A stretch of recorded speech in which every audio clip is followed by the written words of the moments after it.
One of the amazing things about the nighttime is that the nighttime is very special whether you're a believer or not. One of the things that psychologists often discuss is that nights are usually considered a spiritual time. So they talk about how usually people are more willing to share and they're usually more in touch with their feelings and their emotions at night. And this is why you see when people go out on dates and stuff like that, when do they usually go out?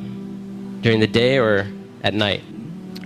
So people are more likely to be in touch with their spiritual side and their feelings and their emotions.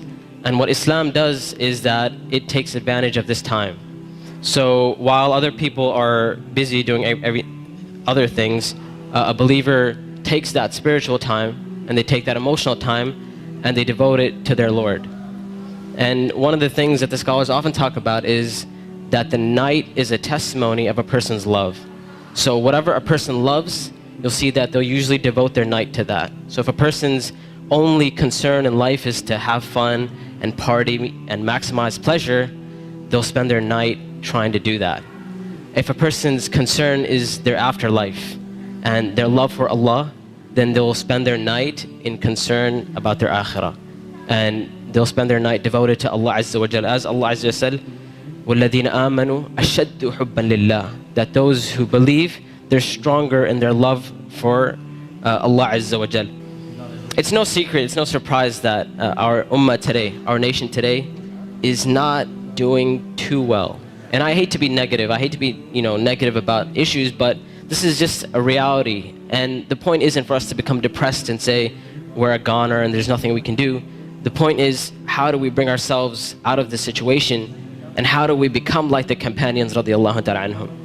And this is why one of the things that is often said by the classical scholars and even scholars of our time is that if we want to rectify this ummah, if we really, really care about this ummah, we really want to change this ummah, then we will not be able to do it except that which changed the beginning of this ummah. Meaning, if we really care, we really want the ummah to progress. Now we're Muslims living in the West and we care about Muslims in America, and we really want Muslims to be in a better state, then we have to look at the sunnah of the Prophet ﷺ and how the companions did it. And it is in that we're going to find our ummah come to life. And the thing about the companions, like I mentioned, is that what they had and what is missing from our time is that attribute of going above and beyond the bare minimum. Ibn Abbas radiallahu ta'ala anhuma, he says about the companions, he said, I did not see a single companion.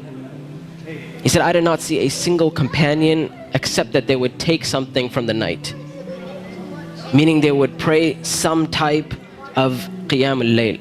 And one of the most oft questions I get from young people is, you know what, my iman is just not doing too well. Like, I have a dip in my iman and I just don't feel it anymore. Or a lot of times people who start practicing Islam, they'll have this iman high and they're doing really, really well, and then a time will come where they'll be like, it just doesn't feel the same anymore. Or a lot of times reverts and converts will say, when I first became Muslim, it was the most amazing experience of my life, and I want that back. I want that experience back. And one of the first questions I ask these people is, how is your connection with Allah? How is your Qiyam ul-Layl? When was the last time you got up in the middle of the night or in the last third of the night to pray to your Lord? And if the answer usually is, well, I don't really do that. I just try to do my 5 daily prayers. I'm just happy if I can get that in. And I tell them, I say, listen, if you're cutting off your connection with Allah, how are you going to get better? You can't expect your iman to just get fixed all of a sudden on its own. It's not going to happen. You have to take steps for you to become a better Muslim. You have to take steps to reach that level of iman. When it comes to Qiyam ul-Layl, one of the advices I often give, and I give this advice because this was the advice given to me by my teachers, is if you want to pray Qiyam ul-Layl, all you have to do is just try it. And I'm not talking about spending a third of the night praying or half of the night praying. I'm saying get up 10 minutes before Fajr. Just 10 minutes before Fajr. And we know the Prophet ﷺ told us that it is the last third of the night where Allah Azza wa Jal comes down to the lowest parts of the heaven and He asks, He says, which one of my servants is seeking my forgiveness that I may forgive them? And which one of my servants is seeking my mercy that I may be merciful for them? Which one of my servants is asking of me that I may give to them? And that third of the night is still there in the last 10 minutes before Fajr. So all I'm saying is wake up 10 minutes before Fajr. Not an hour, not 2 hours before Fajr, 10 minutes before Fajr. And try and pray Qiyam ul-Layl. And experience this amazing spiritual nature that Allah Azza wa Jal has given us. This blessing that Allah Azza wa Jal has given us. And when you get up in the night, number one, you'll see your heart transform. You'll feel your heart unlike you've ever felt it before. And I know a lot of us, and this is a problem which is very, very common, where we look at Islam and all we see is a bunch of things we have to do. And we're missing that spiritual side of Islam. We're missing that connection with Allah and our Creator. And I tell you that if you're seeking that connection, then get up and pray Qiyam ul-Layl. You will see your heart transform. You will see this tranquility and peace that Islam is supposed to be. You know, people talk about Islam means peace and all that kind of stuff.